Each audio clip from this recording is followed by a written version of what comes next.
I'm Emily. And I'm Nathan. And welcome to the Access the Magic podcast.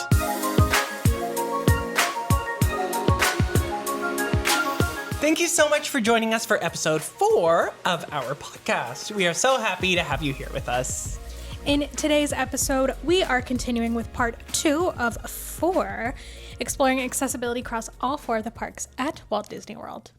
In the last episode, we talked about accessibility at Disney's Hollywood Studios. So if you haven't checked that episode out yet, that's episode number 3. But in today's episode, we are going to be exploring accessibility at EPCOT. Woo-hoo! Can you tell? Our favorite park. Yes, indeed. Top tier. We will be breaking down every attraction, dining experience, shop, as much as we possibly can. We're not actually going to get into detail on every single shop because there are 5,000 of them at EPCOT, but we're going to sort of give you a general overview of as many as we can to help you navigate the park and access the magic in a way that works for you. But first, before we dive into that, let's do what we do. Start off with some Disney news. Pew, pew, pew, pew. Pew. Well, I'm excited about this first one. Disney on Broadway has launched an official podcast. Yes. I don't know why you're giving me that. Yes, they have. Do you want to tell us about it? It's called Behind the Magic. It's like, I guess they like the magic. Oh, coming for our brand. This is a new podcast in partnership with iHeartRadio Broadway. Ooh, I didn't know that was a thing. No, me neither. This is funny because Nathan and I both come from musical theater backgrounds. Yeah. So I am excited to listen to it. I haven't checked it out yet. I think there's only one episode out so far on Aladdin. Ooh, okay. That was the first episode, released on March 27th. Nice. It offers an inside look at the magic of Disney on Broadway productions. So future episodes are going to highlight other Disney on Broadway shows. So I imagine that would include The Lion King, Frozen, Little Mermaid, Beauty and the Beast. Are there other shows that have been on Broadway? Maybe that I'm forgetting. Probably. They've done The Hunchback, haven't they? Yeah. Was that a Broadway production, though? Anyway, so... Maybe they'll even hit up our favorite musical of all time. This is sarcastic. Oh, no. Hercules. Yeah, we did see Hercules in the West End. And it wasn't the strongest of Disney musicals, to be honest. Well, now it's closing, so... Yes. Clearly, other people agree with us. But here's my thing about this podcast. I'm very excited about it, but I fear that there are not actually that many Disney Broadway musicals. That's so I'm what like, I was after 10 episodes, what are they going to do? Well, maybe it's a limited series. I don't know. Or maybe then they'll get into like costume design, lighting design. Like, and for me, I really love a lot of the design stuff on shows and productions. So that would be really exciting for me. But I love that. It will be interesting. Or maybe they'll just do interviews with people who have been in different productions or worked on different productions. I think there's still a lot of interesting stuff they can do.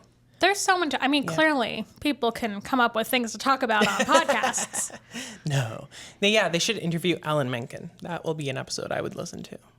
Yeah. I mean, there would be Elton a lot of John. Things. Oh, yeah, for The Lion King. Yeah. There's a lot of cool stuff. Love that. All right, well, we love podcasts. I also love Disney on Broadway, and that they're doing more with that in general. Like at Festival of the Arts, they have taken over Communicore Hall now with Disney on Broadway stuff, which is super great and super fun. And that's that. Yeah. Next piece of news. This is actually so cool. I'm really excited about this. Yeah. The scaffolding has come down. Oh, wow. English is hard today. The scaffolding has come down around the brand new Space Mountain at Tokyo Disneyland. So that's quite exciting. It has been under construction since 2022. The former version of Space Mountain closed in July of 2024. And this brand new Space Mountain at Tokyo Disney is under construction. I already said that. And it's set to open in 2027. Yeah, it's rumored to be named Space Mountain Earthrise. And it will be Disney's most expensive ride ever, featuring enhanced performance and immersive special effects. And have you seen photos of what it looks like, the building? It looks so cool. It's very cool. So I'm excited for that. It's like a modern Space Mountain building. Yeah, it's interesting. It definitely gives Space Mountain vibes, but it's beautiful. We've ridden Space Mountain at 3 different parks. So we've obviously ridden the one at Walt Disney World. We've also ridden the one at Disneyland. They're quite similar, except that the ride vehicles are slightly different at each. And there's only one track at Disneyland. Is that true? Ooh, And I think 2 you're at Disney World? correct. I think that's true. And then we've ridden Hyperspace Mountain, which is at great. Disneyland Paris, which is our favorite space mountain that we've been on so far. Yeah. Maybe Earthrise will take the cake, but Probably. that means that 2027 we're gonna have to go to Tokyo. Oh no. Oh no! What a great shame. excuse. What a shame. Speaking of roller coasters. I'm so excited. Yeah. The Monsters Inc. coaster has officially begun construction. Woohoo! The vertical installation of coaster supports has begun. So I guess they're working up now, going to start building that door coaster. The vertical wide columns are the first support parts to be installed at the construction site for the coaster. Fun fact, if you take the Skyliner near Disney's Hollywood Studios, that's how we know all of this information, because you can see in the cast parking lot behind where Muppet Vision and Muppet Courtyard used to be. You can see that area from the Skyliner where they are building the coaster on site. So cool. That's very exciting. Very exciting. I can't wait for Monstropolis to open. I know a lot of people are sad about Muppet's Courtyard closing, but honestly, I am just excited for Monsters Inc. to get their day in the parks. So true. And side news, that Muppets Rock and Roller Coaster construction is moving fast. Quickly. They are now painting the guitar, or starting to paint the guitar. And they've already done the car. They didn't waste any time on that. No. So I think it'll be open pretty soon. All systems go. Wow.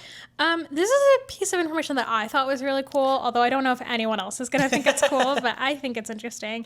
Disney has filed a patent to add environmental warnings to the My Disney Experience app. I love patents. Well, Disney Enterprises has filed a patent with the title of Predicting and Mitigating Effects of Environmental Conditions. So apparently they filed this in September of 2024, but it was just recently published on April 2nd, 2026. Cool. Okay. Here is what the abstract reads. A system for predicting and mitigating an effect of environmental conditions. The system includes a user device including a processor and a memory configured to determine the environmental conditions for a location within an environment, analyze the environmental conditions in light of an individual's specific criterion to determine a predicted impact on an individual within the location during the determined environmental conditions, and generate a mitigation response based on the predicted impact. So essentially, to make this a little clearer, Disney has devised a way to alert guests of potentially hazardous weather conditions based on where they currently are on Disney property, but also based on their upcoming plans. So if they have reservations for something, or like a lightning lane, it will also let you know, hey, like this ride is probably going to go down because we're expecting lightning or something. Wow, that's so cool. Yeah. Maybe it'll tell us if Tinkerbell will fly. Well, I don't know. It's really interesting. So That's really cool. The patent states that the prediction is based on at least one biological characteristic of the user and or an activity schedule of the user. So I wonder, in terms of biological characteristic, I wonder if that means like you could put in your access needs too. Like I can't be out when it's above whatever degrees. And then cites people or animals exposed to heat and humidity, particularly while engaging in activity, example, walking, running, etc., can develop heat stress or other biological conditions as an example of how the system can be used. Cool. I just think this is cool. This is such a random note, but a few years ago, we were doing an accessibility audit at a zoo in Seattle. And one of the scenarios that they brought to us to try and problem solve was around how to alert people if like a big weather thing was happening. Yep. They got a lot of rain in Seattle. And one of the things that we talked about was an alert through an app on your phone. Yeah. So I just think this is really cool how this is going to happen. And it's also apparently... it's not just for guests, cast members who care for animals and plants would also be able to use this alert system to let them know how to protect animals and plants on Disney property. That's so cool. I think it's really cool. I know some other people might be like, this is not that exciting in comparison to like the Monsters Inc. roller coaster, which I get, but I do just think it's interesting. And from an accessibility point of view, I think it could be really beneficial because I know a lot of people whose disabilities or like medical conditions can change drastically based on weather. Yeah, absolutely. So cool. I'm excited. Back to more thrilling news. Literally. Big Thunder Mountain Railroad is reopening on May 3rd. They have announced the date. Although I'm heartbroken because we're going to miss it by we're going to miss it by 2.5 10 weeks. days, I think. I think we come back on the 21st or something. Sneak in a long weekend trip or something. That's right. Oop, that was a cat. super fun. So, by the way, we are recording this podcast on April 8th. Yes, we are recording this quite early because we are headed to Disney World in 5 days. 5 days, 5 days. So we're not obviously going to be able to record a podcast episode while we are there. So we are recording this now. Yeah. Before we go so we can get it edited and scheduled to upload while we're away. But that means that some of this news might feel a little bit outdated, and there might be some big news that happens in between now and when this episode goes up. If there's anything that we feel is really worth mentioning, we will talk about it in the next episode, episode 5. Absolutely. But back to Big Thunder. So as of this morning, April 8th, the Steam Effect. So this was actually before they announced the reopening date, but Walt Disney World News Today, which is a great source for your Disney news. The best, honestly. Announced or shared this morning that they noticed that the Steam Effect was activated as of this morning. So they thought, okay, they've been telling us when anything happens at Big Thunder because they know people are excited. So they let us know that, and they also let us know that regular... This is what they wrote. Regular cast members, which means not construction workers or Imagineers, were heading into Big Thunder this morning as well for either testing or training. And then just a couple hours later, they announced the opening date of May 3rd. So it's happening. That is in less than a month. It's been over a year, right? Yeah. Because I think it closed like January 2025. Yeah. So I'm so sad we're going to miss it by just a few days. But as Emily said, I think it means that we'll just have to go again. Yeah, soon. I'm literally like, I don't know, there's some long weekends in May. We have a long weekend in July, although that tends to be a busy time for us. But I don't know, maybe we just gotta... We gotta make time. Gotta figure it out. Choo-choo, ka-choo. All right, shall we dive into our main topic? Yes, we should. Accessibility at Epcot. This is gonna be a big one. It's a big one. We have a lot of pages of notes. Truly. This is... Truly 19 of them. Truly 19. I mean, it's good. We want to provide you with as much information as possible, but also... Yes. Not get into so much nitty-gritty that this starts to become an inaccessible episode that people can't listen to. Yeah, totally. But as always, if you have thoughts or questions, please... If you're watching on YouTube, leave a comment, or you can send us a message on our Instagram or TikTok. It's just at access.the.magic, and we would be delighted to give you some thoughts on our perspective. Totally. But starting with Epcot. So Epcot first opened on October 1st, 1982. Beauty. And was originally inspired by Walt Disney's vision of a futuristic community. So the actual original idea for Epcot was that it was going to be a whole community of people who live and work within this bubble. Like there was going to be housing there. It was going to be a literal bubble, like a dome, essentially.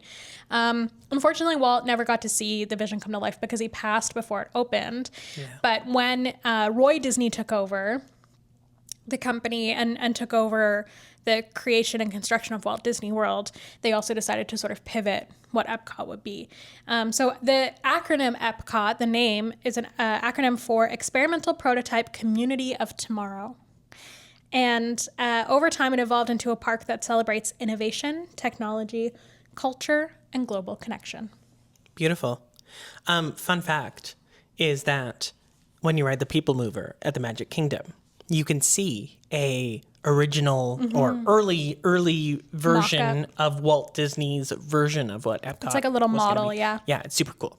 But since 1982, and especially recently in the last 5 years, they made a lot of changes and did a lot of construction to Epcot, and it is now home to 4 neighborhoods, which are World Celebration, World Discovery, World Nature, and World Showcase. And I will be honest, I basically can tell you, like, when we're in the parks, and I've been in the parks so many times, front I know everything. or World but Showcase? There's just the front and World Showcase to me. Like, Yeah. I could not really tell you what specifically World Celebration, World Discovery, and World Nature I didn't know until we did this. Yeah, and like I kind of get it now, but they're all kind of the same. There's just like 2 halves to the park, basically. Yeah. There's the front and then there's World Showcase. People can agree on that. Yeah. So we're going to break down each of these areas and discuss our thoughts and opinions about accessibility. Once again, we're going to do a deep dive into layout, navigation, terrain, sun exposure, crowd flow, companion restrooms, quiet spaces, shopping, food, and of course, each attraction. Nathan also did a little bit of extra information and digging and found some service animal relief areas that we're going to mention too, which is great. And we're just trying to trying to give as much info as we possibly can. I found some cool information in researching this week, so I'm excited to share it with you all. All right, let's start out with World Celebration. Okay, starting with layout and navigation. We find that it's pretty easy. Because we have Spaceship Earth, the mother of all, she's pretty much visible from everywhere, which is a great landmark and wayfinding point. So if you ever find yourself in World Celebration and you're not sure where you are, or even in World Discovery and World Nature, anywhere in that front area of the park, you can always see Mother Nature poking out, looking gorgeous, and you can reorient yourselves. In terms of space, we find that this area is quite open, lots of pathways, very spread out, and you find that it's spacious for your mobility device. Yeah, I've never had a problem here, honestly. Nice. Epcot in general, I think, is probably the park where I have the least crowd issues in terms of being a mobility device user. Not necessarily in terms of like sensory overload in crowds. Although now that I think about it, maybe that's also true. But in terms of like being able to easily get around people, there's so much space at this park. The pathways are very wide and generous. Yeah. In terms of terrain, honestly, for the most part at this park, the whole thing is very smooth and flat. So I think I'm only going to mention terrain where it is not smooth and flat, which is in some specific country pavilions. Yes. But it's really easy to navigate. There aren't any sidewalks until you get into some specific countries. So you don't really need to worry about curb cuts for the most part. In the middle area in World Celebration, there are some ramps because there are... Like in the gardens area? Yeah, there are like differences in level. What am I trying to say? Yeah, Height? level, grade, I don't know. Grade. elevation. Elevation, that was the word I was looking for. Elevation, thank you. The ramps are very wide and easy to use. That whole area was redone 2 years ago or 3 years ago. Yeah. And it's really nice and easy to navigate. Like, again, I've never had problems getting up and down those ramps or like getting around people or having a lot of space. So nice and easy. Yeah. Moving on to sun exposure. It is mixed in this area. There are certainly some very sunny spots that are just open to the elements. However, there are many shaded spots to take a break. A great one is the underpass between Connections, Eatery, and Creations. Although I will say this is now where all the pin traders hang out, so it can get busy, but it is shaded. So if you're looking for shade and you don't mind a bit of a crowd, that's a good spot. But if you're looking for a quiet area, we will give you some other recommendations shortly. There are some benches and seating in more shaded spots kind of near Connections Cafe, as well as kind of in the front area of Creations. And then again, in the middle area, there's a bit of tree coverage. But it's a mix. In terms of crowd flow, it can get very busy at Rope Drop. However, they, a few months ago, changed the location of Rope Drop, like how far into the park you go for Rope Drop. And we haven't been since then, or we haven't done Rope Drop at Epcot since that happened. So that's potentially made it better. I don't know. Yeah. I will say everyone pretty much Rope Drops Guardians. Yeah. So if you want to avoid crowds, don't head to Guardians first thing in the morning, because that whole area gets really busy. Yeah. That being said, it also, for some people is worth it to be able to try and not be in line for that for a long time. So, for sure. It can get crowded at park close, but I find that it doesn't feel as squishy to me as other parks. Like, it's not like a Main Street exit. Yeah. I find that we still have a lot of space. This is probably because there are also actually 2 entrances and exits to this park. So there is the main entrance and exit, which is by Spaceship Earth. And then there is International Gateway, which is in between the France and UK pavilions and World Showcase. That is mostly used by people who are staying at the resorts on that end. So like Boardwalk, Beach Club, Yacht Club, Swan and Dolphin. But also people who are using the Skyliner. Also people who are using the Skyliner. People who are maybe coming from Hollywood Studios. Yeah. But because of that, it means that you don't have everyone bottlenecked trying to get to the same exit at the end of the day. I never find that it's like a stop and start. It's like constant flow, even though there might be a lot of people. And in terms of exiting the parks at the end of the day, by far the one that is most overwhelming for me is Magic Kingdom. Like I have Absolutely. to put earplugs in and close my eyes and just sort Absolutely. of crouch into my wheelchair and trust that you'll get us out. It's really intense. Because it's so Yeah. overwhelming. Yeah.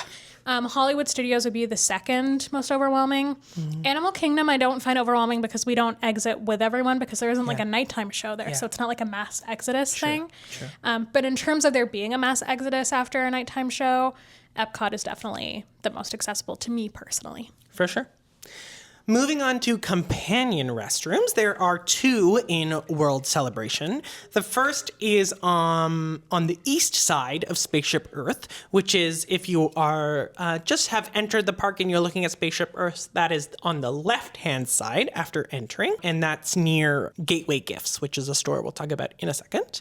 And then there is another companion restroom. It's a newer companion restroom inside Communicore Hall, and fun fact, for those who require, they have an adult-sized changing table in this companion restroom at awesome. Communicore Hall. This is certainly the only adult-sized change table at EPCOT. It might even be in the entire park. I wonder if they maybe have adult-sized changing tables in like first aid. Oh, right. But as far as we know, this was the only one that Yeah. we could find information about. And Correct. that is definitely something that Disney could improve upon. For sure. That's something that's Yep. definitely needed. And the number of times that I have unfortunately seen caregivers changing disabled adults literally on the ground outside Yeah. is upsetting because it's really, it offers them no privacy, no dignity, and we need to do better. If you have a service animal who needs to go to the washer, there is one in this area. It's next to the Imagination restroom. So they have designated areas for service animals to use. And I think usually it's like AstroTurf, basically. Yeah. So it's great to have that spot. And I think it's sort of in a quieter area off to the side so that the animals don't feel too overstimulated. Nice. Okay, in terms of quiet spaces, we have a couple that we thought we would mention. One is in the middle area where the nice gardens are. Near the Walt statue in the middle is quite a big, spacious area. It doesn't get too crowded. There is the still EPCOT atmospheric music, but that generally we don't find is very overstimulating, that music. It's just kind of background It's very music. peaceful. Yeah. I love the EPCOT music. Yeah, there's a lot of different seating options, whether you want to be like on a lounger, whether you want to be at a traditional table and chairs, whether you want to chill on a bench. Yeah, that's true. And it's generally pretty quiet. Yeah. We also mentioned near the Imagination Pavilion is a good spot. It just tends to not be very busy there. The area where the jumping fountains are is usually pretty quiet. Yeah. And those jumping fountains are very nostalgic to me because those were my favorite when I was a little girl. But they don't always work that well. If you want to see more high-tech, updated jumping fountains, head over Moana? to, Journey of Water. In terms of wheelchair, ECV, or stroller rentals, this is where you would want to get those. There are actually two spots in this park where you can get At both entrances. I can get these at both entrances, so we'll talk about the other one in a second. But here it is the kiosk to the left when you first enter the park. This kiosk apparently doesn't have a name, but you can find the exact location in the app if you go to look, or if you pick up one of they have special maps for guests with disabilities, and it will also mark that there if you get a physical paper map. Okay, moving on to guest relations. The guest relations in this park is in World Celebration, and it is past the entrance to Spaceship Earth on the left-hand side. Again, almost near Connections Cafe, or where Starbucks is. At guest relations, for a $25 refundable deposit, you'll get that back at the end of the day when you return them. They have some devices available for lending, borrowing, which include braille guides, portable tactile maps, audio description devices, assisted listening devices, and handheld captioning devices. Also near guest relations, they have a stationary braille map. It's like a big display that you can. It's almost like a table, but it's sort of on an angle, and you can touch it, and it's like fully tactile. Totally. So they have one there near guest relations. Also to mention, if you're looking for stationary braille maps, there's also one located in World Showcase at International Gateway, the other entrance and exit, as well as a map on the bridge from World Celebration to World Showcase. Love that. Love, love, love. In terms of shopping, we have a handful of shops in this area, including sort of the main shop for EPCOT. So starting off with Pin Traders, /camera center. Is that the same store? Yeah, it's because they have the like PhotoPass thing Yeah, I on one guess. side. Yeah. Very easy to navigate. It's small, but usually not crowded in the mornings. And Yeah. my favorite part is that it has automatic doors. As a mobility device user, automatic doors are my Game changer. saving grace.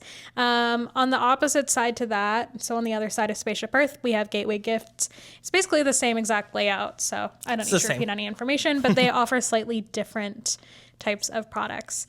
Moving through the park, we have Club Cool. Coca-Cola This is store. the Coca-Cola store where you can try different Coca-Cola products from around the world. Don't try Beverly.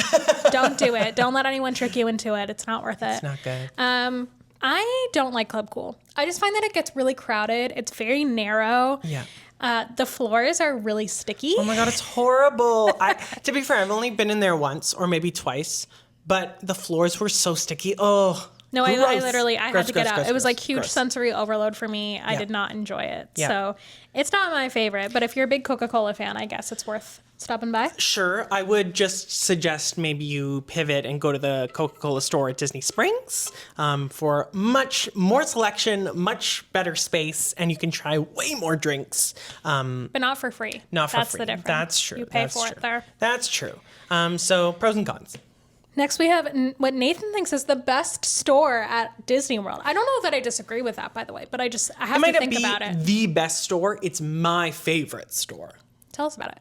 Creations shop. Mm-hmm. I love Creations. Okay, it's a great, big, and bright, and newly renovated. Great, big, beautiful tomorrow. Shining at the end of every day. Yeah. It's a great store. It's big. It's bright. It has such a great selection. It is well spaced out, so I don't find that it gets super squishy when we go, which again is in the mornings. We love to shop in the mornings. The crowds are way less intense. Mm-hmm. It can get crowded though throughout the day, and definitely into the evening. Yeah, and I also made note that the checkout lines they're totally fine, but where you enter for them is kind of like the opposite to where your brain might think you're supposed to enter for them. We've had a lot of people cut in front of us because they just didn't understand where the entrance to the line was. So don't panic if you get a little bit confused. Yeah, because they go on like a windy adventure. Yeah, they're a little bit funny, but like they're totally fine. They do have mobile checkout here though. Yes. So if you're not wanting to wait in that line, you can do a good old mobile checkout. Certainly. And then finally, last store in this area is the exit store for the Figment ride, which is ImageWorks. This is in the Imagination Pavilion. It's very basic, but easy to navigate. It's Pretty big, honestly. It's never busy because that area is never busy. Yeah. So If you want your Figment merch, it's a good spot. let's talk about food, starting with Geo 82. This is the newest restaurant at EPCOT. Yes. It's a new Spaceship Earth themed lounge. It's 21 and over. Because it's mostly known for serving innovative cocktails and small plates. Reservations are required because it books far in advance. Yeah, good luck. I think this is a hard one to get a reservation, especially because it's so new. Exactly.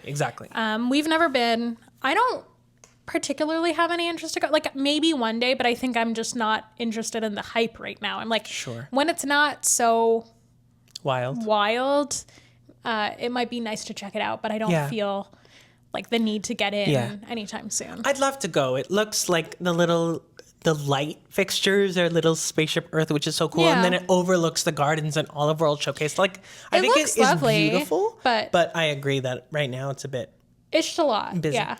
It does, though, have an allergy-friendly menu, which is love awesome. that. Okay, I mentioned this earlier. The next spot we'll touch on, we can combine these. Connections Cafe, which is just Starbucks. However, very similar to Magic Kingdom Starbucks, it is very busy in the Hollywood mornings. Studios all the Starbucks are really That's busy. true. Well, Animal Kingdom isn't too bad, but it's not as bad. the rest of them but are. Connections Cafe This one, the is line, really, though- really, really, really busy. But I will say, those Starbucks employees work so fast. So My fast. goodness. It's incredible. It's like the fastest Starbucks I've ever been to, but it's still going to take there's forever hundreds just of people. because, It's pretty overwhelming, and you can wait upwards of 30 minutes to 45 minutes just to get your Starbucks. I don't know that we've ever waited that long. We've definitely waited 30 minutes.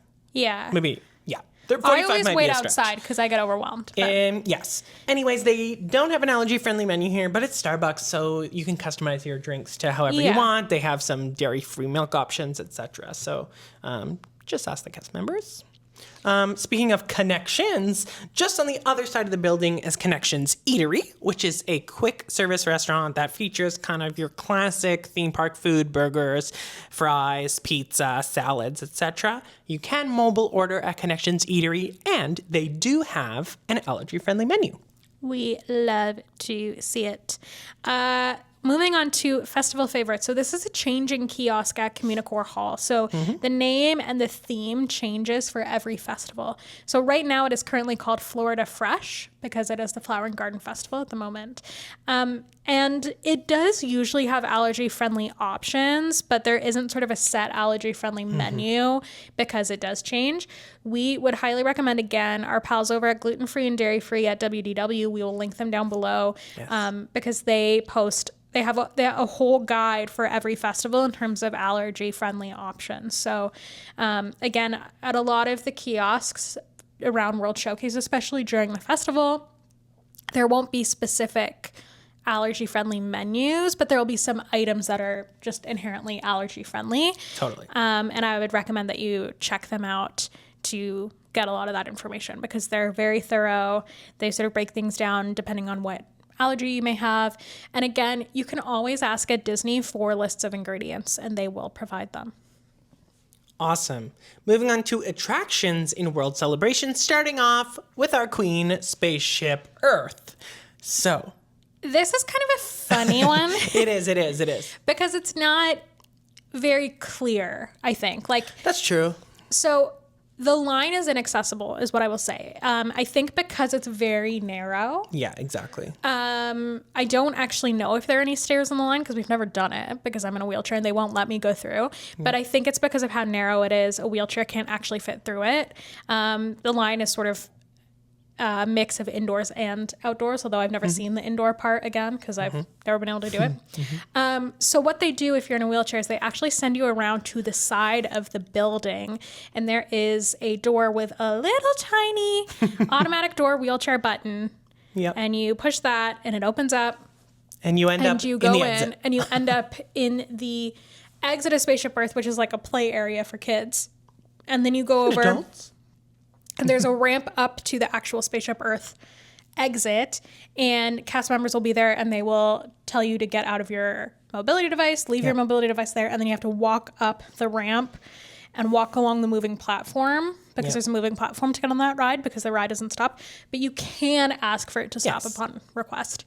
I will say it moves pretty slowly, so if you're okay with a slow moving platform, you might be fine, but don't be afraid to ask for them to stop it if you need it to stop. They usually ask if you would like it stopped, so that's helpful. And that door, if you're trying to figure out a landmark, it's kind of across from where the guest relations is. But it is just it's not signposted super well, I think. And the first time that they sent us that way, we were like, where lost. Are we going? Yeah, it is confusing. You don't have to check in at the front entrance. If you are in a mobility device, you can just go straight to that side entrance and talk to the cast members near the exit. Okay.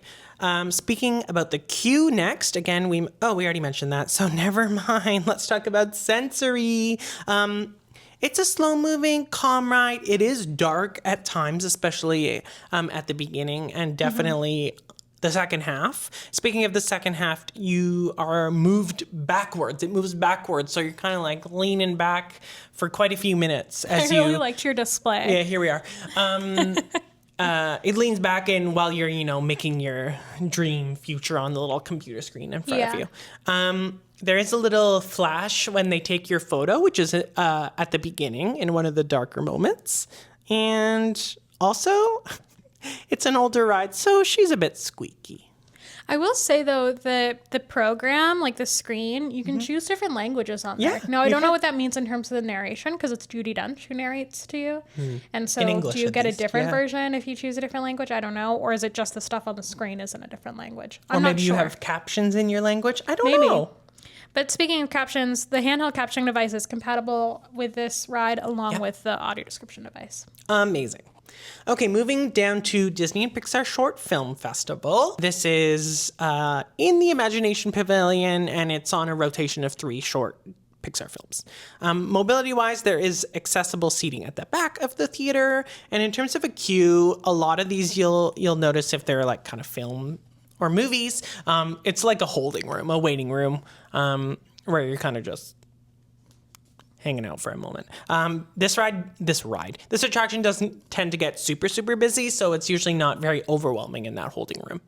Yeah, in terms of sensory, this is a 4D movie experience. So the films are in 3D and you're wearing 3D glasses, but there are added physical effects such as vibrating seats and then atmospheric effects such as lighting, wind, and mist sensations. Ooh.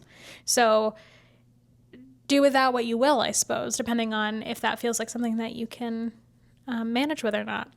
It is compatible with the handheld captioning and audio description devices, and this is one of those ones where, again, maybe assisted listening device compatible. We don't know because the information on this is just not clear. Yes. It contradicts itself. Oopsies. Let's talk about Figment. Figment, Journey into Imagination with Figment. You have to transfer out of your mobility device into the ride vehicle for this attraction. In terms of the queue, we've always seen it indoors. I think perhaps if it had a long wait, it would also extend to the outdoors, but I've never seen it extend outdoors. No. It's generally like quite a long walk indoors. Yeah. However, it's very spacious, and because it's not super, super crowded, it's all right. Yeah, from a sensory point of view, this whole ride is about your senses. Absolutely. So I think from a sensory point of view, it's quite overwhelming. There are a lot of scents. There's bright lights, a lot of noise. I would say none of it's done in a way that is particularly jarring, but if you find sort of having all of your senses utilized all at once like that is a lot, then it's probably not the ride for you. And also there's a point of the ride where it smells really terrible. Really awful. I just hold my breath for that. But yeah. And also the doctor dude is a bit scary. Terrifying. Yeah. I mean, it's Eric Idle. We love him. I know. But in his little moon shape at the end. Yeah, there are parts of the ride that I think are a little creepy. Yeah. But I think that's just because of it's old. It's age, yeah. Yeah. But the handheld captioning and audio description devices are compatible with this ride. We love that.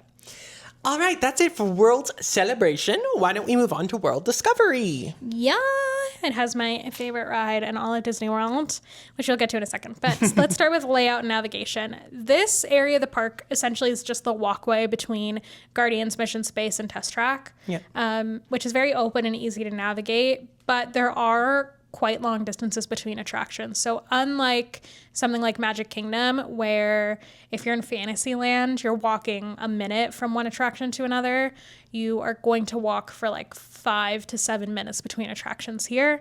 It's totally manageable, but there are a lot of sort of open, not shaded areas. So it's very flat, but unless you're sort of near the ride buildings, there isn't a lot of shade available to you, so you're pretty open in the sun. There's a misting station available near Test Track, so if you're getting really hot in that sun, you can cool down, and there's like a splash pad thing somewhere. It's near Club Cool, sort of. Yeah. Yeah. So that's nice, but it is just sort of open and wide and hot. Yep. In terms of crowd flow, it's generally manageable because it's very spacious, but as Emily mentioned, people tend to rope drop Guardians and now Test Track as well, because those rides tend to have long wait times. So I feel like this is the area that is the busiest at rope drop because of those kind of high value attractions. Yeah. Companion restrooms, there is one. It is right behind Club Cool, kind of across from that splash pad we just mentioned. There is a service animal relief area, and it is next to the washrooms near Refreshment Station, which we'll talk about in a moment. In terms of quiet spaces, I think any of the benches along the pathways between the rides are usually good because it's such an open area. I find that it doesn't get too loud over there, but I will say it does get noisy near Test Track just because the cars are whizzing by so fast outside. We'll talk about that again in a second. But that can be quite loud, so I would recommend not getting too close to Test Track if you're looking for a quiet space. And then again, they're just like the only issue really with this area in terms of quiet spaces is that it is very sunny. So it can get hot. But if you're there at a time of year when it's not too hot, it's a nice area to stop and take a break. Totally. All right, let's get into shopping. We have 3 shops to touch on, and they are all specific to the attractions. The first is Treasures of Xandar. This is a great store. It's like, I guess, it's not really the exit store for Guardians, but because it's like, you don't have to go through it, but it's right near the exit of Guardians. Yeah, you're not forced to exit through it like the other 2 that we're going to talk about and like how most exit stores are, but you pass by it as you exit. And which I think is really nice so that, you know, the crowd flow isn't so intense. It is a smaller store, but it's generally accessible and not super overwhelming. They do have automatic doors, which we love, we love, we love. They also have mobile checkout, which... it's interesting that they offer this here because it's a smaller store and it's usually not too busy. Like, we just go up to the regular checkout. But if that's something that's not accessible for you, this is a great option. We love. We then have Mission Space Cargo Bay. This is the exit store for Mission Space, but I did write in the notes, Mission Space is never busy, so you don't have to worry about it being the exit store. It's fairly spacious. I don't honestly remember all that much about it, except I haven't been on Mission Space in a long time. Yeah, I do know you can buy astronaut ice cream there, so that's kind of fun. That's cool. If you want that. But you can also buy astronaut ice cream like online. What is astronaut ice cream? It's like freeze-dried ice cream. Why? Because you have to have freeze-dried products in space. You can't have like actual ice cream in space. Okay. They have freeze-dried things at World Showcase. We'll talk about that later. I'm just saying you don't have to go here. Nathan wants you to avoid Mission Space at all costs. I don't like Mission Space, clearly. Nobody likes Mission Space. No, but some people do. No, they need to get rid of it. Like, I'm so sorry. It's Don't come time. for us in the comments. It's time. Speaking of a better ride, Test Track.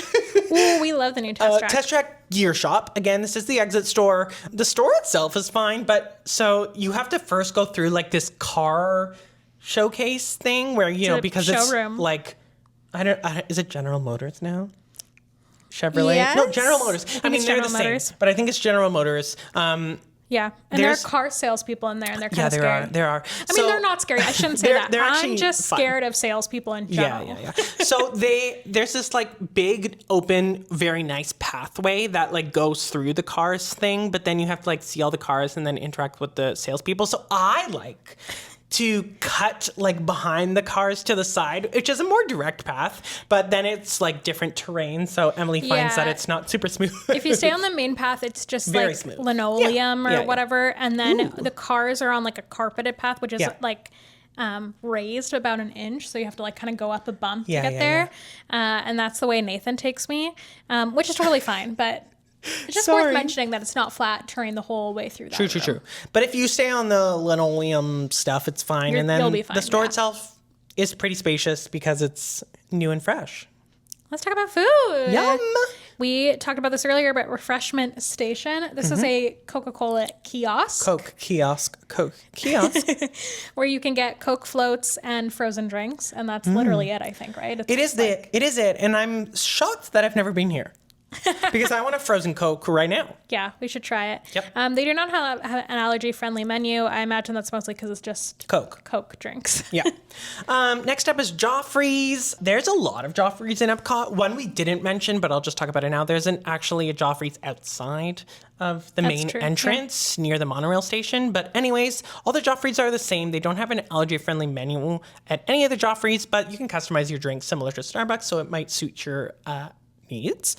In terms of this Joffrey's in World Discovery, this one is the busiest Joffrey's in the entire park. I think, again, because it's near these top tier attractions, and it's a very, very small kiosk, so they're not flowing through a ton of people like they are at Connections Cafe, for example. Yeah, and we're not going to hit on every single Joffrey's in the park, but there's one sort of at the entrance to World Showcase, and then there's one in the Canada Pavilion. Are there any others? Is there one in the American Adventure? Yes. So if you are looking for other Joffrey's, there are options, but I think this one just gets busy because it is quite a distance between this one and the next one, which would be at the entrance to World Showcase. Yeah. But even that one's not super busy. The others aren't as busy as this one. The others tend to not be as busy. This one gets really busy, especially in the Canada and American Adventure are definitely the quietest of Joffrey's. Yeah. We then have Space 220 restaurant. This is the restaurant that is in the Mission Space building. As Emily said yesterday when we were putting our notes together, the only redeemable thing about Mission Space. Well, I do think this restaurant looks cool. It does look cool. It isn't actually owned or operated by Disney, which is interesting. Now, this is true of a few restaurants. Yes, we'll note them later. Within EPCOT. I don't know all of the ones. I know there's one in the Italy Pavilion. There's 3 in the Italy Pavilion and Space 220. That's it. 3 in the Italy Pavilion. Yeah. That's so random. Yeah. Like, I wonder why. Are they all owned by Patina Group, like Space 220? Yeah. It's interesting, yeah. I don't know. So, I mean, I don't know. And they often go on strike because it seems that maybe Patina Group... I don't want to say anything about them. I don't know anything about them, but I'll just say the employees have gone on strike several times. It is immersive. It's meant to look like you're in space, so it does look cool. really cool. Yeah. But again, I just don't really know why this isn't owned and operated by Disney. It is a prefix menu, so if you're going for lunch, it's a 2-course dinner. If you're going, 2-course meal. If you're going for dinner, it's 3 courses. You don't get dessert for lunch, which is kind of ridiculous because I want my ice cream. Well, there are other places to go and get astronaut ice cream at Mission Space. Go to the refreshment. There you go. There's so many refreshment station and get a Coke float. EPCOT has a lot of food. It's going to be okay.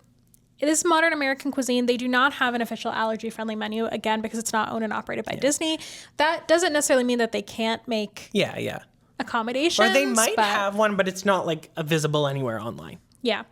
We also have the Space 220 Lounge. It's the same building run by the same people, but it's a more casual version. So it's more of a lounge vibe than a sort of nice upscale sit-down restaurant. And this is an a la carte menu. But again, there is not a specific allergy-friendly menu that we could find. Okay, let's talk about the attractions in World Discovery. Guardians of the Galaxy, Cosmic Rewind, our favorite ride in all of Disney World. I guess before Space Mountain in Tokyo was the most expensive ride that Disney has ever built. Oh, was it? That makes sense, yeah. And now it's Tokyo Space Mountain. Anyways, let's talk about Guardians of the Galaxy, Cosmic Rewind. You do have to transfer if you're in a mobility device. They do have a transfer access vehicle available, which is wonderful. Emily, I feel like you should talk about the next point we have here. Well, one thing that we have noticed since they got rid of the virtual queue for this attraction is that there are 2 pre-show rooms that you are in. So you're in one initial holding room and you sort of watch a pre-show. Actually, there's actually 3. So there's one initial room that you just wait. Yeah. Then you go into another room where there's a pre-show video. Then you go into another room, which is like more of a pre-show experience. And then you go into a line. And what I have to say is people are jerks in this attraction in terms of trying to get to the ride first.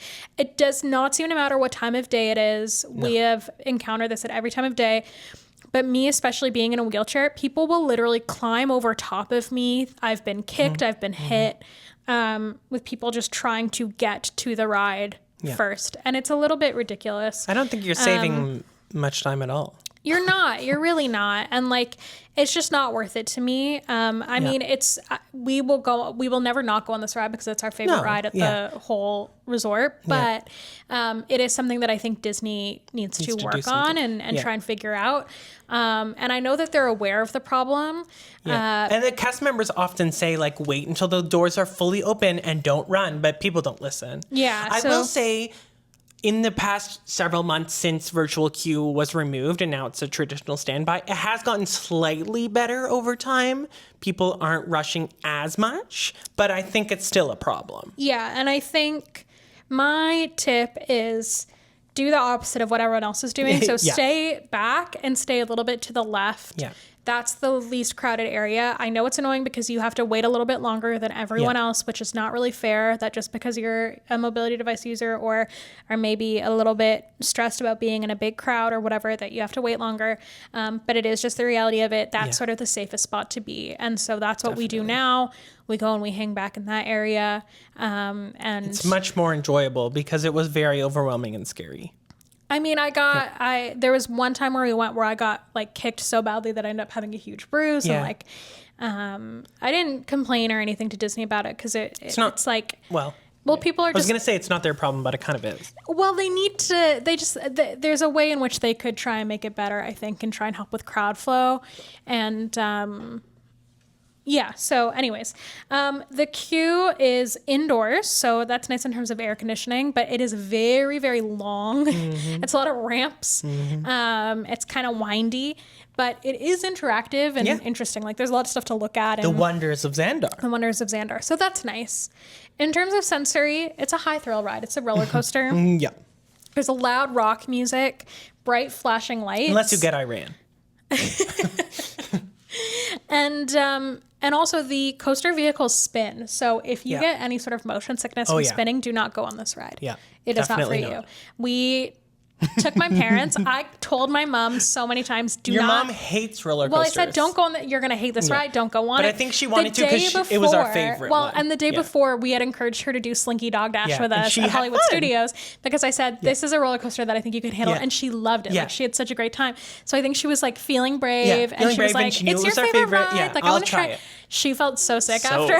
It was it was awful. I felt so bad for her. This is apparently compatible with assisted listening, handheld captioning, and audio description devices. How would you handheld caption? No, that seems like a waste of time. They should just add captions to the videos. It would be so easy. Absolutely. I guess There's it no would be fine reason for to the not pre-show. have that. But you're not going to be holding this on the ride. I mean, you can try. No, and I also don't think it's super essential. Like, to be honest, I don't pay attention to what they're saying most of the time when we're on the ride. But it would be nice. What would be cool is if they could offer something like vibrational that vibrated along with the music so that you got the feel of the music I when love it's that playing. because the music is such an important part of this ride. Yeah. Yeah. Okay, moving on to our favorite ride in all of Disney World, Nope. Mission Space. Nope, don't do it. You can do it, but we Don't have do it. some notes.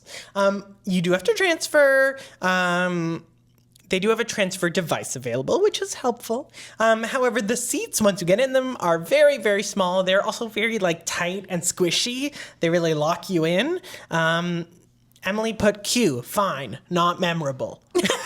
It is, I don't know. Sensory-wise, so they have two different versions. There's green, which is less intense, or orange, which is very intense. The G-force is so intense, and we highly discourage you from doing that because it's very intense and overwhelming. And green is okay, but No. it's not for me. I literally wrote, green is okay, but orange is awful. Don't do it. Our favorite ride. There is captioning on the videos, and then again, this is maybe assisted listening device compatible, but not sure. Not sure? I should also just mention something that we haven't been putting in here, but I think is maybe useful, especially for these three rides to mention, is the type of restraint. So for Guardians of the Galaxy, it's a lap restraint, which I find to be the most comfortable type of restraint. And it's not the one that has ticks. I hope that makes sense. It doesn't go click, click, click, click. Oh, no. And it only has just- certain levels. you It can just totally locks in at the customize level it. that is comfortable for you. Yeah, it's that's really what nice. I mean by it. And because I find that anything that goes on my shoulders, my head ends up smashing it. Like Rock and Roller Coaster, as totally. much as I love that ride, it hurts. Yep. Mission Space is something that sort of comes over. Yeah. And then Test Track, Track. which we're about to get into, is a seatbelt. Yep. I will say, so if you're on the two outside seats, you have a seatbelt with a shoulder strap. If you're in the middle, you just have a middle middle belt. seatbelt. Yep. Speaking of Test Track, why don't you tell us about it? Mobility wise, you have to transfer. Apparently, there's a transfer practice vehicle That's available. so cool. I haven't seen it, Yeah. but that's cool. One thing, though, that you should be aware of is, in terms of transferring, is that you also have to step down into the cars. Over the car door, sort of, and Yeah. then down into the vehicle. Yeah. The queue is indoors. And from what I remember, it's flat. Mostly flat. Yeah, mostly, yeah. Sensory wise, the vehicle stops and starts very quickly, and it gets up to 65 miles per hour. It is the fastest ride at Walt Disney World. It's also, they're quite jerky in the indoor sections when it's testing your vehicle out on Test Track. The ride does go outdoors at one point when it gets up to 65 miles per hour. That's when I mentioned that if you're near Test Track, you can hear it going by because it's so loud. Yeah, you can hear the cars itself and the people screaming. Yeah, and there are a lot of dark moments and also moments of lights sort of flashing at you. That are meant to represent headlights of another oncoming vehicle. Yeah. But it is cool. I mean, we do really like the new version a lot. We think it's really fun. Certainly an upgrade. But it is a high sensory experience, I would say. And apparently it is audio description device compatible. Cool. So that's cool. Awesome. Moving on to our next area, which is World Nature. Starting with layout and navigation, we find that this area isn't too busy, which is great, so it's nice and easy to navigate. One thing we did want to note is that there is a large ramp that leads up to the land pavilion, and it's fairly steep. So if you're in a mobility device, just be mindful of that. Yeah. They do have automatic doors at the land pavilion. And I'll also mention, just talking about the land pavilion for a second and navigation, it looks like there's a ramp that goes all the way down, but it does not. It stops at a certain point. You have to take an elevator. It just goes to the back of the restaurant. Yeah, there are actually 2 elevators available though. So, but they can still have a little bit of a line for them just because they are quite busy. Yeah, totally. Terrain, smooth. Nice. No notes. Nice. Sun exposure, it is quite sunny. Yeah. It's not a super shaded area, but there is a lot of shade near the entrance to the land pavilion, and a lot of people I see sort of stop along that ramp, as you mentioned. Yeah. There are some like pathways within the ramp where there's like a few benches and really nice gardens. So we often stop there to reapply sunscreen. It's a great spot for sunscreen. We find that's not too busy in terms of crowds. Yeah. I mean, I will say, like, it gets busy inside the land around Soren, but, like, the outside areas are usually not too busy. True. Okay, we have 3 companion restrooms in this area, which is wonderful. The first is inside the land pavilion. It is downstairs near Soren. The second is across from the land pavilion. It's technically in the Communicore Hall building on the side. There's also a water bottle filling station right there. Fun fact, great times. And this is a newer washroom, so that's nice if you're looking for something a little bit more modern and spacious. Speaking of modern and spacious, something that's not marked on the maps, and I think it's because... Well, let me explain where it is. It's within Journey of Water. So about 2/3, 3/4 of the way through the experience, there's a little pathway off to the washrooms. They were really smart with this because it's a Journey of Water, or there's water everywhere. So if you need to use the washroom, the water might encourage you to need to do that. So they have these washrooms here. There are actually 2 washrooms, and they are both companion-style restrooms, so large and spacious, single stalls with grab bars, etc. But they're not marked on the maps, and I think that's because they don't want people going through the attraction and... just to use the washroom. Yeah, just to use the washroom. There are other options, including a couple that are actually quite close by. But if you're in Journey of Water and you need to use the restroom, it is accessible, which is great. Yeah, it was really smart of them to include that. Yep. There are no service animal relief areas within this part of the park.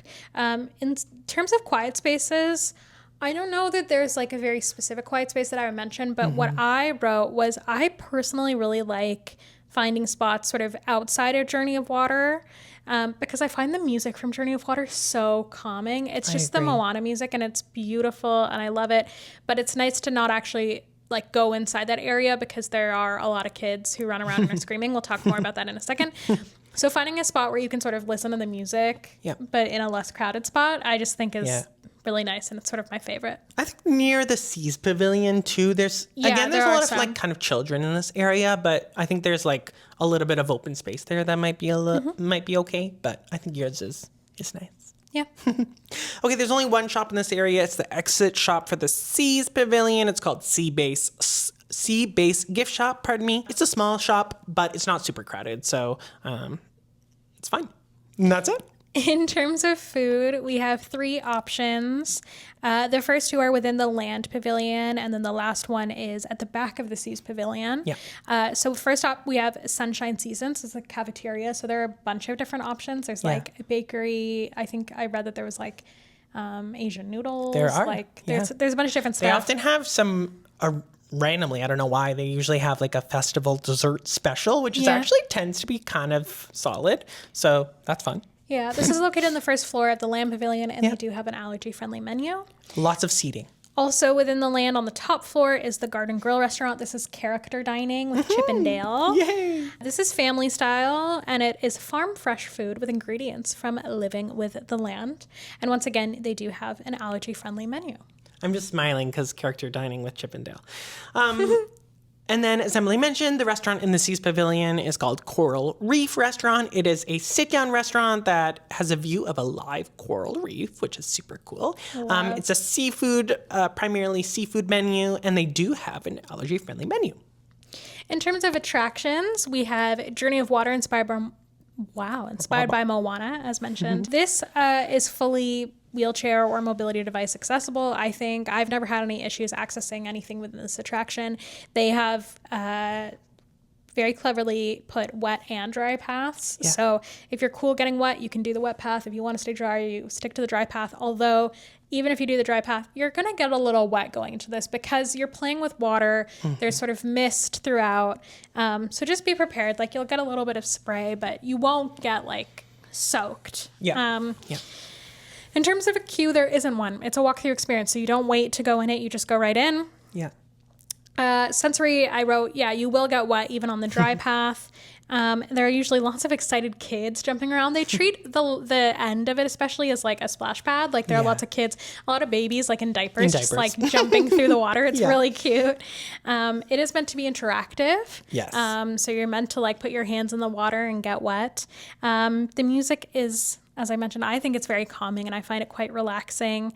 I have found the last time we went like right after it had stopped raining and it was empty. There were like two other people in there. Yeah. So I just made a note of that as like, if you want to go and you think it's going to be busy, maybe plan it around when it's raining or about to stop raining or something. That's a great idea. I mean, and we went because we were like, well, we're going to get a little wet anyways, but who cares if there's a little drizzle? Yeah. And apparently it's audio description device compatible, so that's cool. That's super cool. I wonder, like, does it tell you how to interact with the water? This is something I'm really curious about. How it works when it's a walkthrough experience, because they don't know the timing of how you're walking through it, you know? Well, maybe they do. So maybe there's little like GPS like beacons. geotags. Yeah. I don't know. Who knows? Anyway, that sounds cool. If you've tried that, let us know. The next attraction, the next three are within the Land Pavilion. The first is Awesome Planet, which is a movie. Shows you the planet and how awesome it is. They have wheelchair accessible seating at the back. In terms of the queue, it's a long ramp that leads to the doors, and then there's a waiting room, just like all the other movies. Sensory-wise, it's a movie. It's not 3D or anything like that. It's in a dark theater. And in terms of device compatibility, you can use your assisted listening, handheld captioning, and audio description devices at Awesome Planet. Next, we have Soarin'. This is Soarin' Around the World, or Soarin' Over the World? Soarin' Around the World? Soarin' Around the World at the moment. And it's going to be changing to Soarin' Over America? Soarin' Across America? Soarin' over California. Anyways, mobility-wise, it's going to be the same thing. You have to transfer. There's no other option. I do find that these seats are a little bit awkward because they're kind of tilted back because they don't want you to fall out, which makes sense. And they swing slightly sort of as you get on them. They kind of move as you get in, which is fine, but like just be prepared for that, or maybe, see if someone can give you a hand. The ride vehicles do lift up. The queue is so oh my God, it's so long. It's so much walking. It's a very, very long queue. It is indoors, which is nice. And they have a quiz, which you can play on your Disney app. So that's kind of fun to pass the time. There are a lot of ramps, and some of them are quite steep. So I know that like I have to really use my brakes on my wheelchair a lot. Because it's like you move, and then you stop for 5 minutes while people are on the ride. And you're on like a pretty intense incline. Totally, yeah. So just be prepared for that. In terms of sensory, do not ride this if you're scared of heights, because you do go up pretty high. Yeah. I think some people are always surprised if it's the first time that they've been on it to know how high it is. It does use bright videos, and it has sense that it like sprays at different moments of the ride to make it feel like you're really immersed. So, it wants you to feel like you can smell the sea and whatever. And like in the California version, you can smell oranges at one point, which I think is nice, but some people would probably find a little bit overwhelming. It is audio description device compatible, and there are captions for the pre-show video. There are no captions during the actual ride because there's no dialogue. Correct. Maybe assisted listening device compatible. Unknown. Who knows?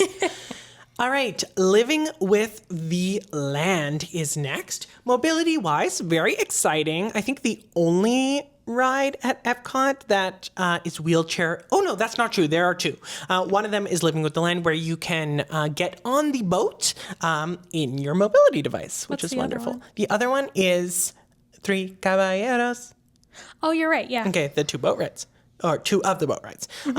However, in terms of the queue, it is not accessible, again, because it's not wide enough for a mobility device. So they will send you through the lightning lane. They will either give you a return time if there's a long wait, or oftentimes they'll just let you through, which is great. And then they will send you, they will take you out of the lightning lane to a separate accessible loading area. Sensory-wise, it's a nice, calm boat ride. A couple of things to mention at the beginning. There are some thunderstorms with lightning flashes, so just be mindful of that. And then we also find that at the end of the ride, they put on some, music that makes me bop my head, but it's a little bit loud. So, it does feel a little jarring. Yeah, because otherwise it's a very quiet ride. Living with the land, and then it's like... Yeah. It is, though, compatible with captioning and audio description devices. Indeed, it is. The Seas with Nemo and Friends. So mobility-wise, you must transfer. Mm-hmm. The ride vehicles, again on this one, move continuously, but you can request them to stop if you need to. If you use a mobility device, once you're in the queue, they will actually pull you out of the queue at a certain point, and they will store your device somewhere and then ask you to walk back to the ride. Just a tip that the line in this ride is really dark. It's really hard to see. Yeah. And there have been a few times when we have accidentally knocked my mobility device into the posts. So that's a little tricky. Yep. Sensory, it's a dark ride, but we find that it's not very overwhelming. It's slow. I think this one, sensory-wise, is actually a really great option for a lot of people. Yeah. And it is handheld captioning and audio description device compatible. All right. Moving on to Turtle Talk with Crush. The queue is not accessible. So in terms of mobility, they will bring you to a separate holding area near the exit at the back of the ride. So you won't be able to access the queue, which is kind of a bummer. But I have no idea what the queue's like. Yeah, I have no idea. Never been able to do it. But you can stay in your mobility device. They have actually plenty of wheelchair accessible seating available in the theater. Sensory-wise, it is interactive. It's meant to be interactive between the screen and the audience. And the kids are very excited by this, so they can get pretty into it, a little bit loud, and, they're just excited to see Crush, which I totally get. But just be mindful of that if you're sensitive to loud noises. And it is assisted listening device compatible, and they also have ASL interpretation on Fridays, which is awesome.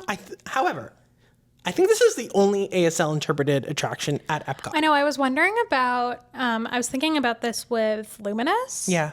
Because I was like, if you don't have ASL for that, you're missing out on a lot. And then I was thinking about Happily Ever After, and I was like, is Fantasmic the only nighttime show that has ASL? That's outrageous. Well, and even here, all the movies don't have ASL. They could do a lot with even on the screen. Anyway. Yeah. That's a bummer, but there you go. You can go to Turtle Talk if you need interpretation. Well, especially because the director of accessibility at Disney Parks is a CODA, so you think that they would be a little bit more thoughtful CODA stands for Child of Deaf Adults. Yeah. P.S.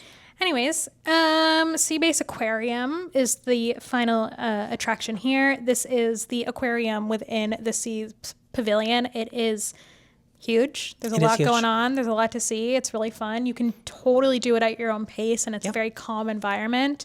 It is 2 floors, but there is an elevator to get to the second floor, which is nice. There's also an escalator that will bring you up? But not down. I think that's There's correct. one escalator. Yeah.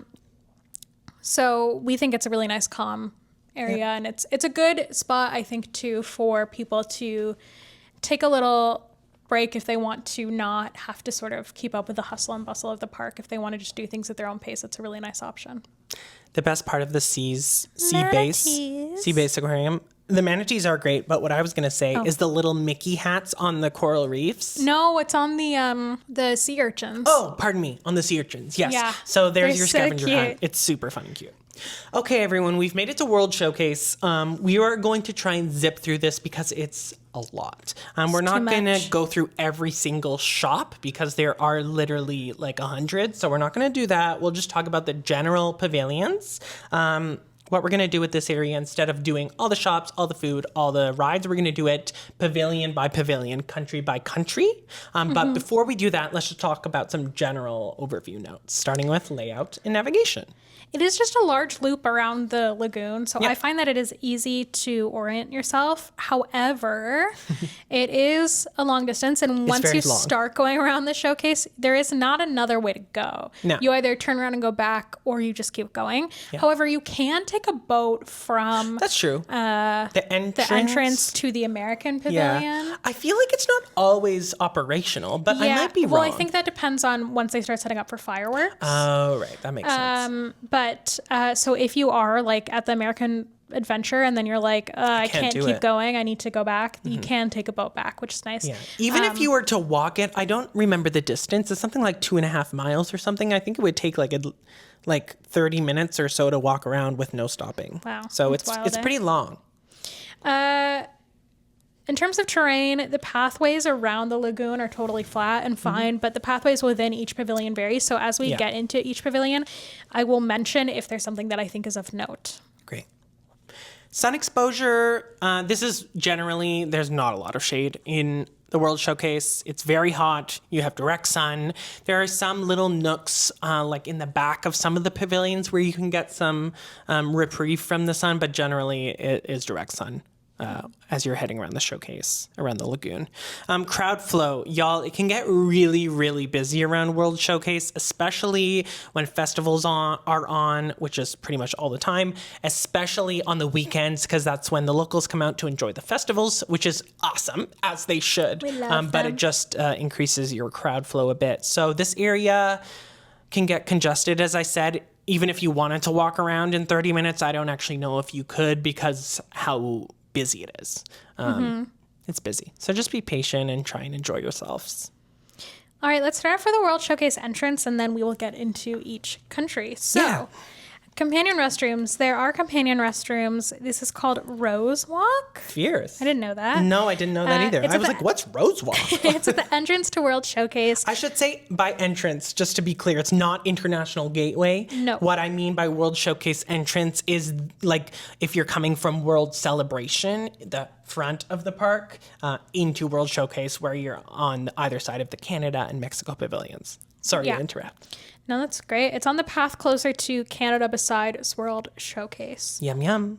Not the restroom, this World Showcase. Oh, yeah. Yeah. In terms of shopping, we have 2 shops at the start here. They are kind of mirrored on either side. So we have Port of Entry featuring Pandora Jewelry, and then we have Disney Traders. They're both very similar. They have automatic doors at the front of the stores. One of them, I think it is Port of Entry, also has one automatic door on the side, but the other side doors are not automated at either store. I don't know. So there is an automatic door if you need it. Yeah, at the front. Are trustworthy. Some of the pathways within the stores are a little bit narrow. So if it's busy, like there have been times where I've gotten stuck in my wheelchair because people are just not always super aware of me being there. And then they're like, oh. Yeah. So they can get a little bit busy and squishy, but they are really good stores. It is true. We have 3 food things to mention, options in this area. One is Joffrey's, which we mentioned before. The other 2 are as follows. Refreshment Port, which is currently closed for refurbishment, but it's a quick service kiosk that usually has specialty poutines and soft serve ice cream. And they do not have an allergy-friendly menu, but because it is often festival specific, again, do your own research there. The other food option is World Showcase, which I mentioned I loved. They have soft serve, they have Dole Whip, and fun Dole Whip flavors depending on the festival, which is fun. And then they also have some little snacks. They really love a freeze-dried Skittle at this kiosk, which is so random. But anyway, they do have an allergy-friendly menu, which is awesome. That's great. And then finally, we have a Joffrey's. Yes. Same as all the other Joffreys. Totally. In terms of attractions, we have... I put this here because it doesn't really fit anywhere else. No, that's fine. Luminous, the Symphony of Us. This is the nighttime show at EPCOT. So there are fireworks, there is water, there are a lot of lights. Music, loud. In terms of mobility, there are designated accessible viewing areas, but they do tend to fill up quickly. And the area that is designated as an accessible viewing area near the UK pavilion is blocked by trees, so you can't actually see anything. So don't go there. If you need an accessible viewing area, go to one of the other areas, or basically anywhere around the lagoon is going to be a good viewing spot. As long as it's clear and there aren't trees or anything blocking your sight lines, you'll have a good time. If you arrive early enough, you'll be able to get a great spot. Totally. I also think that in terms of like crowds for this nighttime show, it's probably the one that I find easiest to manage because you can view it from anywhere around the lagoon. Yeah. That spreads the crowd out quite well. So I find that I don't get too overwhelmed. Great. In terms of sensory, the fireworks are obviously going to be very, very loud. And especially they get loud in certain areas around the lagoon because they actually go off. Each country has fireworks that go off from that country at certain points. Is it 2-3 times? I forgot. I think it's twice at the beginning and once at the end. Yeah, I think that's correct. Yeah. If I'm remembering correctly. And they're loud and they are very close to you if you were sitting One of the spots that we love is near the UK accessible viewing area, but just beside. And right where we choose is literally, you can see the fireworks going off. So it's quite we're like 5 feet from where they go off, so it can get really loud. We're prepared for it now, but the first time it happened, I screamed. Totally. But I always have earplugs when we watch fireworks. Absolutely. All right, let's get into all the countries now. So we're going to start opposite from how we actually go around World Showcase. We start in Canada. But the map, the Disney World map starts in Mexico, which is confusing because Disney themselves, the company, has said that Canada is the way to go. But I know this is a whole discord, so let's just start in Mexico. There's no correct answer. Let's just start in Mexico. It's a circle, guys. You can go either way. There you go. In terms of access, the Mexico Pavilion, it's beautiful. Like, I love it. It's the only pavilion that is fully indoors. Yeah. In terms of World Showcase, I mean, the only country. But it is real squishy, and it's really tricky to navigate. Yeah. There is a large ramp to get in and out, and people are just not very courteous on the ramp, and, like, we always struggle getting up and down there. Yeah. It's quite narrow. There's also a ramp even to get into the building, which is off to the right-hand side, and people love to stroll their store their strollers there, which is not stroller parking. It's an accessible ramp. I will say, though, we mentioned that to a cast member once when we couldn't actually get up the ramp because of how many strollers were parked there. And ever since we mentioned that, that hasn't been an issue. True. So I think they're very like diligent now about making sure that that people aren't doing that. And also, but people will also find it to be like a quiet area where they can like stop and rest. Yeah. Unfortunately, as much as I appreciate people wanting those areas, we can't really be doing that on narrow ramps because that's the only way that I can get into that pavilion. I 100% agree. I didn't tell you this because it frustrated me so much and I knew it would frustrate you. But in Disney's official guide where it suggests where to take a break, this is one of the spots on the ramp. Yeah. That is horrifying. So that is a mistake, Disney. Yeah. That is really upsetting. I know. That is really upsetting. Yeah. And like, look, I get need to take a break. I am autistic. Like, I need to take a lot of breaks. World Showcase doesn't have a ton of areas, so that's not the solution. The solution is to build some designated quiet spaces.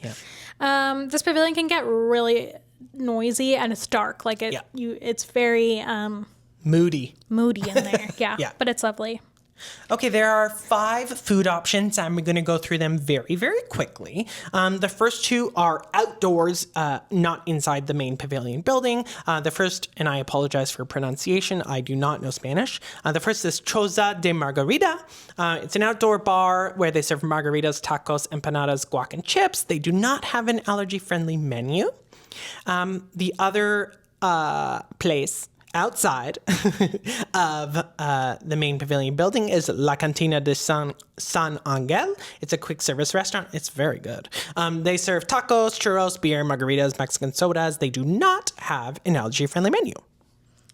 We also are all 3 of these inside the pavilion? No, the next one is not actually in the pavilion, but it is an indoor restaurant. La Hacienda de San Angel, sit-down restaurant on the waterfront. Yes. Sounds lovely. We've never been, but that sounds nice.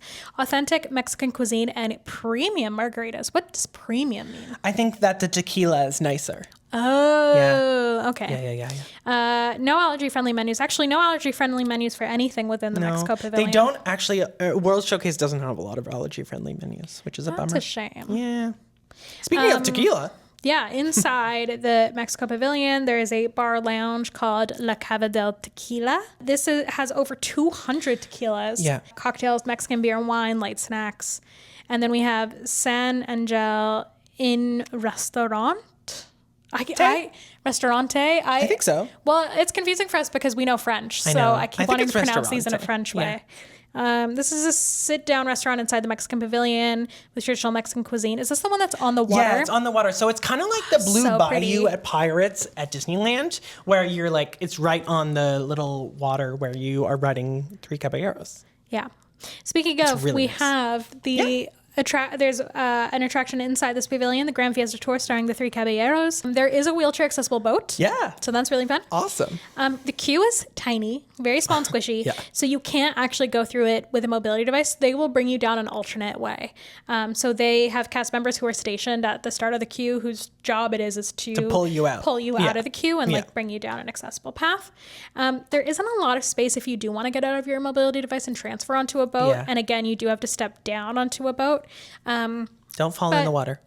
I've never had a problem, but it's not as spacious as a lot of the other boat rides. Yeah. I mean, in general, that's true. That ride is just kind of squishy. Yep. Sensory-wise, it is a slow-moving boat ride. But there are some bright colors. Yeah. But I don't think anything about it is too jarring. Like, I think it's a pretty calm ride. And it is handheld captioning and audio description device compatible. Amazing. All right, moving along to Norway. In terms of access, the main courtyard of the Norway Pavilion can get quite crowded due to the Frozen Ever After queue, which, because it's such a popular ride, extends into the courtyard and winds around, so it takes up a lot of the space. So just to note that. I also could be wrong, but I think there's cobblestone here. I think you're right. Yeah, I think you're right. There is a companion restroom in the Norway Pavilion. It's not in that main area that I just mentioned. It's just on the left side of that pavilion, closer to the Mexico Pavilion. This is actually one of my favorite companion restrooms. It is a good one. Because it's themed really nicely. Norwegian. Yeah, it's cute inside. In terms of food, oh God, Nathan. I know. Kringla Bakery og Cafe. It's a bakery with traditional Norwegian treats and unique coffees with no allergy-friendly menu. Awesome. And I'll take the more easy one. Princess Storybook Dining at Akershus Royal Banquet Hall. Wow. I'm so sorry. It's a character dining opportunity, as it suggests. Princesses. It's in a medieval castle. So looks so pretty. Cute. I didn't know that was there. Yeah, totally. It has Norwegian-inspired family-style fare, and they do not have an allergy-friendly menu. And the attraction in this area, as I mentioned, is Frozen Ever After, the Frozen theme ride. Super fun, super fun. They do have a transfer device available, but you do have to transfer into the boat. And again, like other boat rides, it is a step down into that boat. The queue. Ooh, okay. This queue is so dark and quite narrow.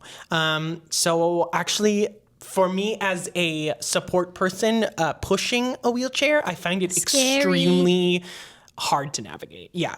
In terms of sensory, there are a couple of small drops on the ride. So the boat does first drop backwards and then drop forward. There's some minimal water spraying. If you're at the front, you'll probably get a little bit more wet. Yeah. But we usually sit in the middle or in the back. There's use of fog, there's loud music, and a lot of kids like to sing along, and Nathan and Emily's also like to sing along. I was just editing one of our Epcot vlogs yesterday, and it's just us obnoxiously singing along to Let It Go. Yeah. And I was like, man. I'm sorry. I'm so sorry. But to be fair, all the kids were singing too, so I don't think we were being like obnoxious, but it was obnoxious for the camera mic to pick up. That is compatible with the handheld captioning and audio description devices.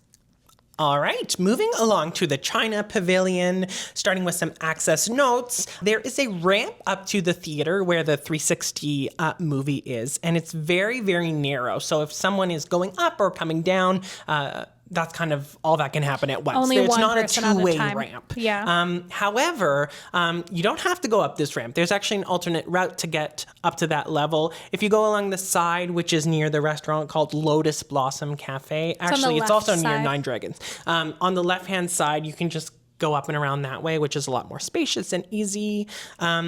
They do have a nice shaded area for eating again at the Lotus Blossom Cafe. It's one of our favorites spots for a little snack.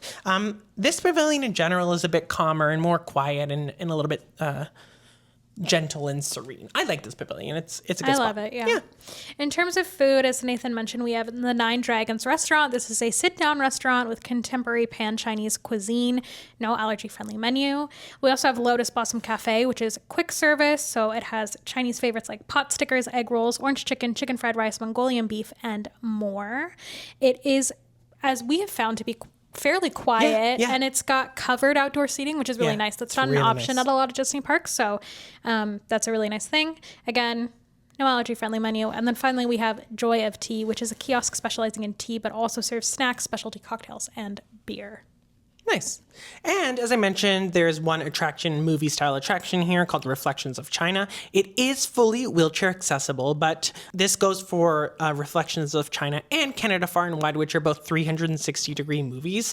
They're designed to be, kind of to be looked around at, and so that can be a little bit difficult if you're in a mobility device. In terms of the queue, it's just a holding room, so not any specific lines. Sensory-wise, it can be a bit overwhelming because it is that 360-degree experience. Yep. And some people can find it a bit dizzying. You'll notice that they have bars that you can lean on or hold on to because of that. Yeah. It is compatible with assisted listening, handheld captioning, and audio description devices. Love to see it. We have the Outpost, which is sort of an area just It's like an in-between. in between China and Germany. In terms of accessibility, it can get a little bit noisy and feel crowded just because it's not a big area, and there are some drums there that kids like to drum on. So that can get a little bit loud. There is one food option here, which is the Refreshment Outpost. It's a kiosk with seasonal festival offerings. So it changes for each festival, but it always has soft serve and drinks, and it does have an allergy-friendly menu. We love that. So fun. This is another Coke kiosk. Oh, I didn't know that. You can get your Coke there, but no floats or frozen Coke, which is a bummer.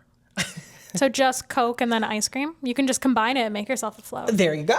No, they have like cool ice cream, like fun flavors and stuff based on the festivals. Yeah. Interesting. Anyway, you can look it up. Next, we head into Germany. In terms of accessibility, again, I have a feeling that the pavement is probably a lot of the like European pavilions are cobblestone. which is just a little bit tricky if you have a mobility device. But true. And then one thing I wanted to mention, we love going into the Christmas store because we're big Christmas people, but the Christmas store is real small, so squishy and so real busy, tight, difficult to navigate with a mobility device. So that is difficult. There are companion restrooms here on the right side of the pavilion near the little train, which is called the EPCOT Garden Railway, I think. We learned. And there are two food options. Yep. One is a sit-down restaurant called Biergarten Restaurant. It serves authentic German cuisine, and it also features a live polka band. That's so which fun. is super fun. So that is why that you might be able to use your assisted listening device here. I'm not sure. That makes sense. But maybe. They do have an allergy-friendly menu, which is fun. And then we have Summerfest, which is a quick service kiosk. Sommerfest. I know.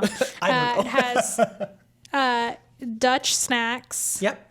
Bratwurst with sauerkraut. Dutch is in German, like Deutsch snacks. Bratwurst with sauerkraut, jumbo pretzels, German beer, and wine. Yum. You can mobile order here. Yum. Lovely. And an allergy-friendly menu. And I do think we've tried the pretzels here, and they were pretty good. Better than Mickey pretzels, because Mickey pretzels are so dry. Just so unfortunate. But we are a Wetzel's Pretzels family. Wetzel's Pretzels family is so funny. Okay, before we move on to the next pavilion, which is Italy, just wanted to note that there is a service animal relief area between the Germany and Italy pavilions. We love it. And now moving on to Italia. In terms of the access, it's a pretty spacious pavilion. It goes a lot further back than you might think, just looking at the front. The first time we went in there, I was like, where does it end? Yeah, it just keeps going. So because of that, it's a little bit more spacious than the other pavilions. So it's not like super congested, which is great. And again, the further you go back, I find the less busy it gets, which is great. Again, we have... Again, there's no again. We're starting to talk about it for the first time. There are 4 food options, 3 of which the first 3 are owned by Patina. So I will let Emily talk about it. We have Tutto Italia Ristorante, which is a sit-down restaurant with patio. It's traditional Italian cuisine. No allergy-friendly menu because it's owned by Patina.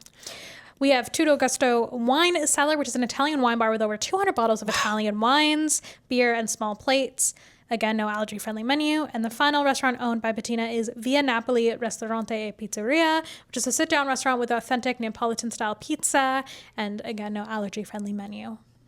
The last thing to mention here is Gelateria Toscana, which is a kiosk that serves authentic gelato sorbet, as well as pastries, beverages, with no allergy-friendly menu. But the gelato is really good. The gelato slaps. Okay. Then we move on to the American Adventure. It's interesting that this is the only pavilion that isn't just called like America, its country. United States. Yeah. In terms of accessibility, we find that this is a busy area, so it can get a little bit crowded. Yep. And it also will get really busy and loud if there is a show happening at the amphitheater across from the pavilion, or if there are people lining up for a show. Yeah. So check schedules and just sort of see what's going on. The building itself is quite large and accessible. There are companion restrooms to the right of the main building, and then there are quite a few options for food here. We have another Joffrey's, and then we have Fife and Drum Tavern, which is a quick service kiosk, all things Americana, turkey legs, popcorn, root beer floats, no allergy-friendly menu. Awesome. Another quick service is Regal Eagle Smokehouse, craft drafts and barbecue. And you guessed it, it serves craft drafts and barbecue. It does offer mobile order, which is great, and it does have an allergy-friendly menu. We have Funnel Cake, which is a kiosk serving, you guessed it, Funnel cake. They also have a funnel cake kit that you can take home and make yourself. I didn't know that. I didn't know that either, so I just thought that was really fun, and I kind of want to do that. We should pick that up. I know. No allergy-friendly menu. And then we have Block and, I don't know if it's Hans or Block and Hans. I would say Hans. This is a quick service kiosk with American craft beers, snacks like pretzel bites and nuts. No allergy-friendly menu. All right. There are one attraction, and then there's the amphitheater. So let's start with the amphitheater, which is technically called the American Garden Theaters. They do actually have a lot of accessible seating, but there are literally trees within the seating. So some of the sightlines, accessible or not, are quite bad because you're literally staring at a tree, which I just don't know why they did this. But anyway, that's besides the point. Maybe assisted listening device compatible. That might be dependent on the show that's happening there. So just take a look and ask our favorite cast members. We then have the American Adventure. This is a show inside a theater with animatronics. We saw it once, but I don't really remember much about it. It's in a large theater. There is accessible seating available. There's a large waiting area, not really a queue. I don't remember it being overly stimulating in terms of sensory, but honestly, I don't remember anything really about it. It was a long time ago. And it is compatible with assisted listening, handheld captioning, and audio description devices. Okay. Shocking turn of events. We're moving on to what I think is maybe my favorite pavilion in all of EPCOT, which as a Canadian, mine too, actually. Maybe that's a bad thing to say. But anyways, we're moving on to the Japan pavilion. I don't think Canada should be your favorite pavilion as a Canadian. I think it should be something else. I actually don't really love the Canadian pavilion. No, we don't care for it that much. The Japan pavilion is lovely because it tends to be quieter, which is really nice. Mm-hmm. There's some really great... We'll talk about the spots. There's a lot of good stuff. There is quite a few shops in this area, but the main department store, which is on the right-hand side on the main level, can get very busy. It's a popular shop, but it is fairly large, so it's not very, squishy or anything, but it does get busy. Yeah. And there are also drummers who perform outdoors at the pavilion, so that can be a bit loud as well, especially if you're near that kind of stage spot. Our favorite quiet space in all of EPCOT is in this pavilion. It is so in the back to the left when you were sort of going through, and it is the gardens. There are a lot of seats there. It's very shaded. It's very quiet. It's never crowded. It's like our favorite area in all of EPCOT. We always sit there for a while and have a break. It is so nice. Highly recommend.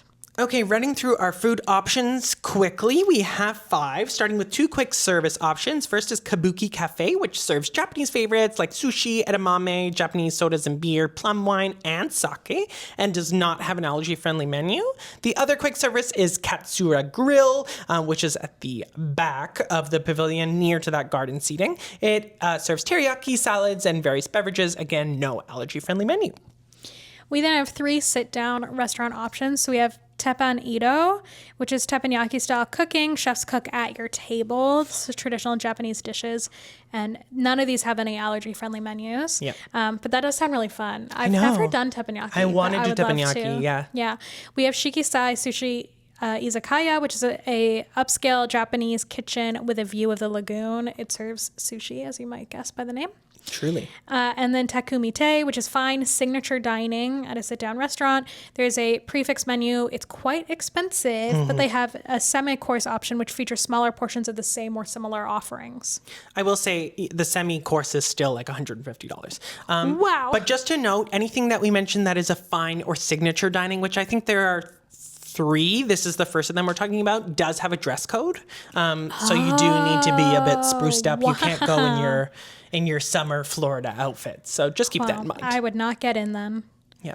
Let's move on to Morocco. I also love this pavilion. Love Morocco, yeah. In terms of accessibility, this is again a quieter pavilion, Yep. especially at the back because there used to be a restaurant there, Restaurant Marrakesh, I Yep. think it was called. Yep.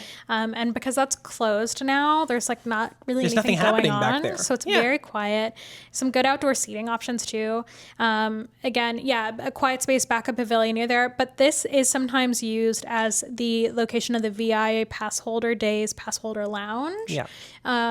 That doesn't necessarily mean that it gets busy though. Like I still find that it's a quiet Yeah, spot. it's We've still been there when it's been quiet. used as that, and I was not overwhelmed. Yep. And Emily's favorite companion restroom.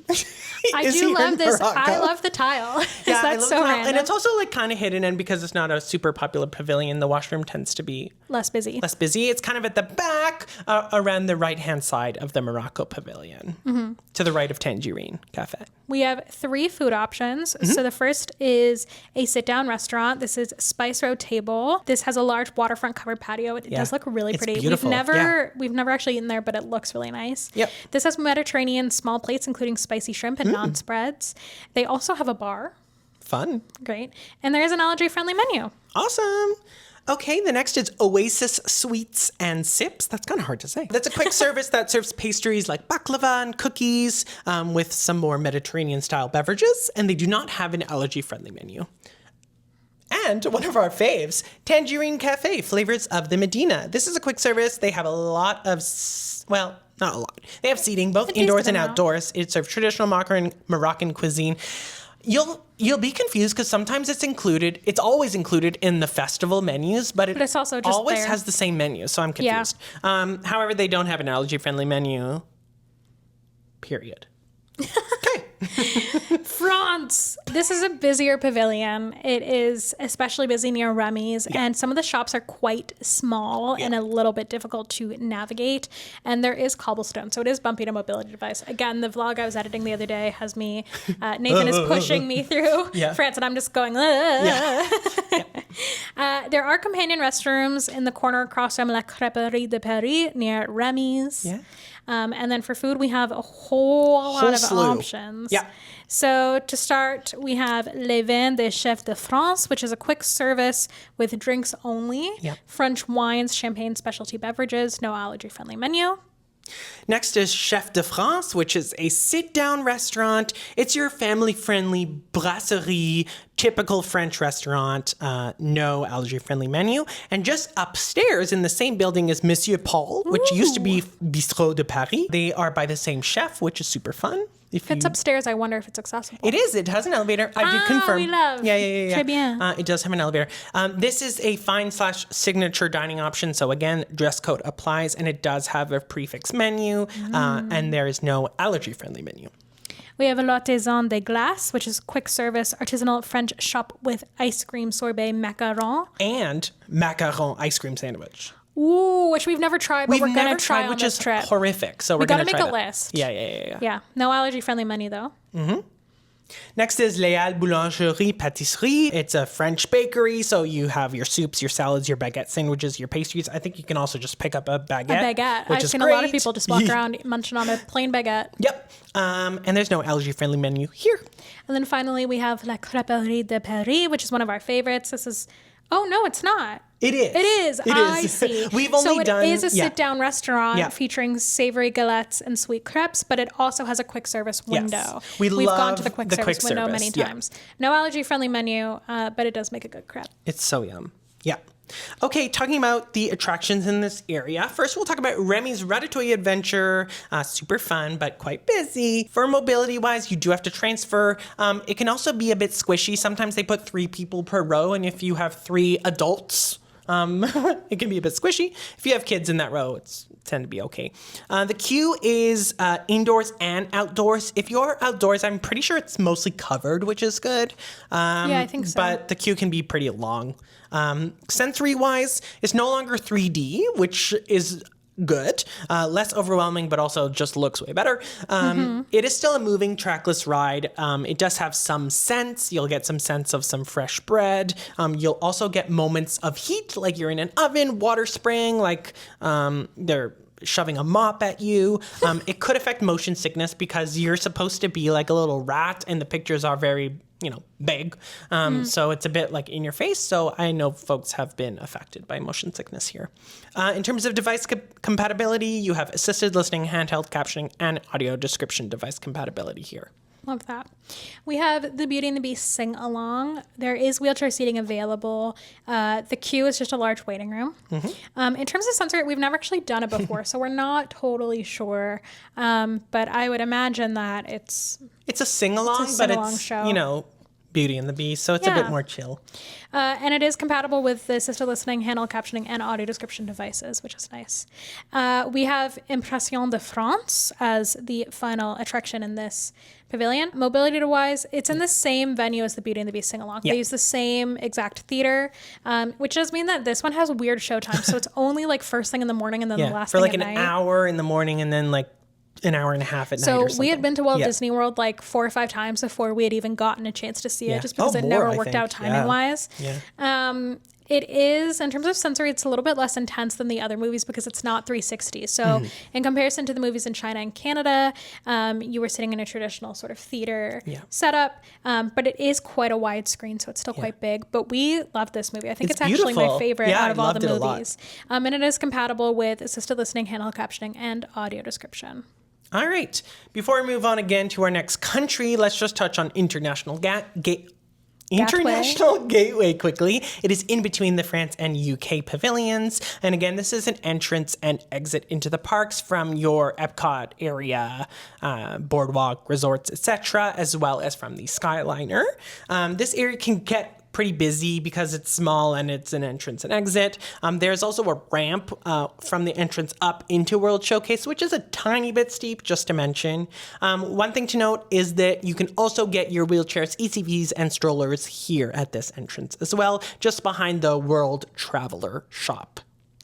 I will also just mention, Nathan said that you can access the Skyliner through this exit, which is true. You can also access boats to get to Disney Springs and to get to different resorts. You might have to transfer. I don't know if they are direct, but you can certainly do like the Boardwalk, EPCOT area resorts as well as to Hollywood Studios by boat for sure. Yeah. So if you are looking to get somewhere else, that is probably the way you would want to go. True. We then have the United Kingdom Pavilion. In terms of access, there is some cobblestone once you get into the pavilion. There are also sidewalks, so this is one where you do have to look out for curb cuts. And it can feel a little bit busy. This and the France Pavilion, I think, can sometimes feel a little bit busier because they're beside International Gateway, so some people are entering through that entrance and then immediately going to one of those 2 pavilions. There are companion restrooms here on the side of the pavilion closest to Canada, and to the right of the restrooms is a service animal relief area. Awesome. In terms of quiet spaces, there's one we wanted to mention, which is the garden area at the back of the pavilion. However, there are often concerts happening on the little stage in the garden, so obviously that would not be quiet. But when there's not a concert happening, it's pretty good back there. So that's a good spot. Yeah. A couple of food options here. One is a quick service kiosk. It's very popular. It's called Yorkshire County Fish Shop. All they serve is fish and chips for food, and they're really good. You can mobile order here. You can mobile order here, which is great. So you can just go straight up to the counter. They also have drinks, and there is no allergy-friendly menu. And then we have our favorite spot to eat at EPCOT, which is Rose and Crown. This is a dining room and pub. What we love about it is that we can sit outside and it is accessible seating. So it is really easy to navigate my wheelchair on this patio, which is not true for some other locations, but we found it's great. You can get a fireworks dining package where you can eat and have a really great view of the fireworks. Great view. If you do not get that package, they will kick you out before the fireworks start, though. So just be prepared. This is a traditional British pub fare. So fish and chips, bangers and mash, shepherd's pie, and curry. I think it's funny that curry is there as traditional British pub fare. I mean, it is traditional British pub fare, but it's... pub. I know. I know, it does sound funny. Yeah. The pub gets very busy, like the pub inside at the front, part. And it is really hard to move. Like, I cannot get my wheelchair into the actual inside part. Oh, not at all. So the dining room in the back is okay, it's but fine, that the front area. bar area at the front is like very loud and squishy.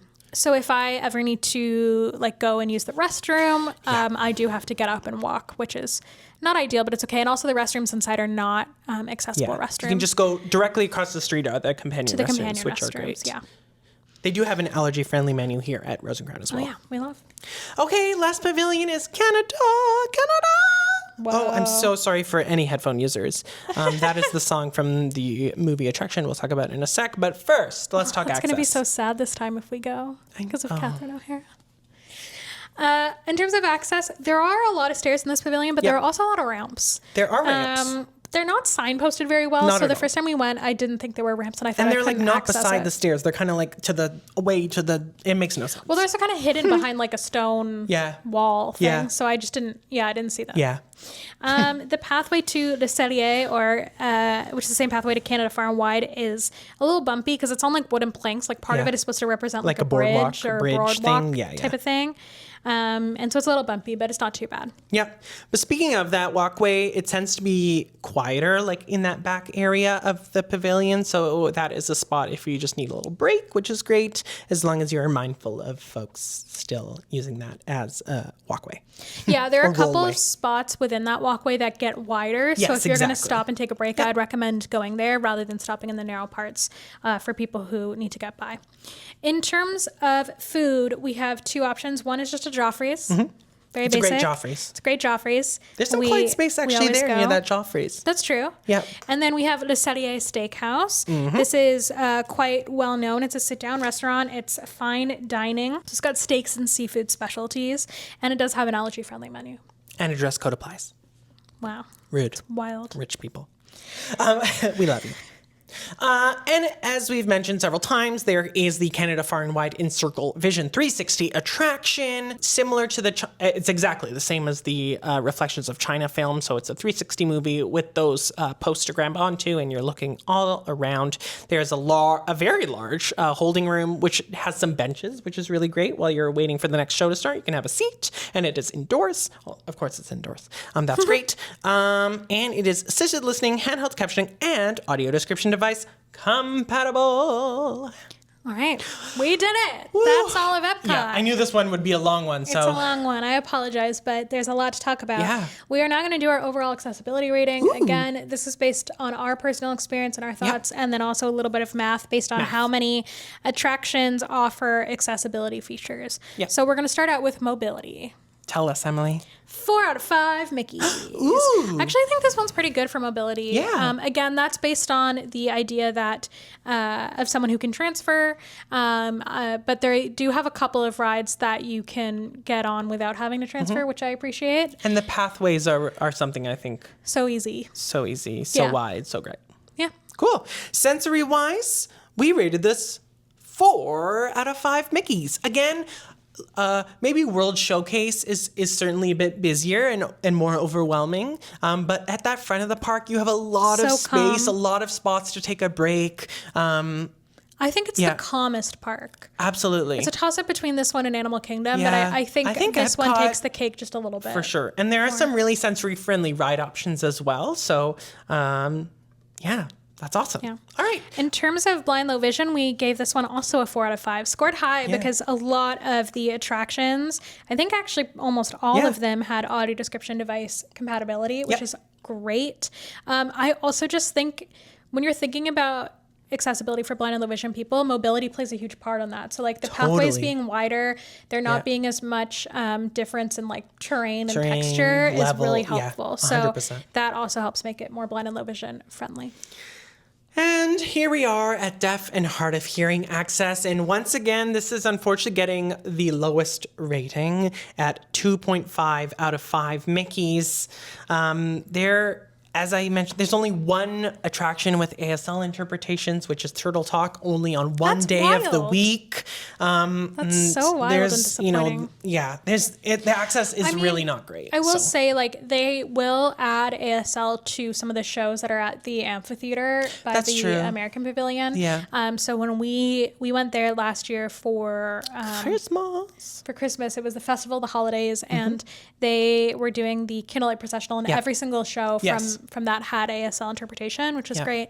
But then one of the things that they were missing out on that we thought was really important was that they didn't have anyone who knew ASL who was like helping with the front of house support in terms of actually getting folks seated and helping folks sort of navigate to where they were going in the pavilion. So there were a lot of folks who were using sign language and were like asking questions about where's the best place for me to sit in terms of being able to see the interpreter, and no one could answer them because they couldn't sign. And so that was something that I thought Disney could improve upon a little bit. For sure. Not to say that a deaf or hard of hearing individual wouldn't enjoy Epcot. There is a lot of visual stimulation at this park, at all of Disney parks. But in terms of specific access features at the attractions, it's not doing the best job. And it would be easy to just add some more. Absolutely. I really think it would be simple. All right, question of the week, which is similar to our last question and will continue to be similar in this series, which is, what is one accessibility tip that you wish you knew before going to Epcot for the first time? I think I wish I knew to expect that because some of the rides are older and like original to the park, such as Spaceship Earth, that there were going to be so many lines that were inaccessible physically to me, and that I would have to be prepared to go a different way, which is completely fine as a mobility device user. But I will say, as an autistic person, the first time we had to do that, I kept getting overwhelmed because we would like go to get in line for a ride and they'd be like, you can't come in this way. And then I was like, what do you mean? Like, that was really stressful for me. And so having to turn around and go a different way, I know it maybe sounds silly, but like for me personally, I just struggled with that a little bit. And if I wish that like on the map, the accessible map that they have, because they have, again, as I mentioned, specific maps for guests with disabilities, that it made a note of like alternate entrance required or something like that. Maybe they do now. I don't know. We haven't picked up one of those maps in forever because we know our way around now. But I don't think they do, because I was looking at the map for that would have just helped episode. Me prepare. I think I agree. So that would have been nice information to have. Yeah. What about you?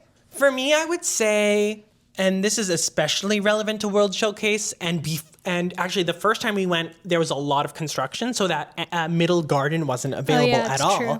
So I would have wished I knew more about some quieter seating options. Yeah. So I just mentioned that Middle Garden is fantastic, as well as I wish I knew all about the Japan seating. Now I'm giving away my secrets. It's going to be so crowded.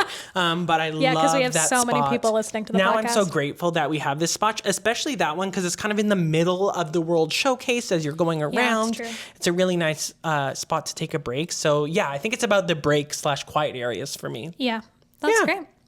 Well, thank you so much for listening. If you enjoyed, please subscribe wherever you get your podcasts. If you're watching this on YouTube, please check out our other videos and vlogs of our Disney trips. And please follow us on TikTok and Instagram at access.the.magic. And if you've stuck with us this far, we so appreciate it. And we would so appreciate if you gave us a little rating or review on your favorite podcast platform, or be sure to send us your questions as well on TikTok or on Instagram so that your question could be the question of the week in next episode. And speaking of the next episode, we are next going to tackle Magic Kingdom. Ooh. So that's going to be a big one again. We're excited to get into it. So if you have anything you want to know specifically about Magic Kingdom, now's the time to send us your questions. But until then, we're going to head to Disney World and we will see you on the other side. Bye. Thanks.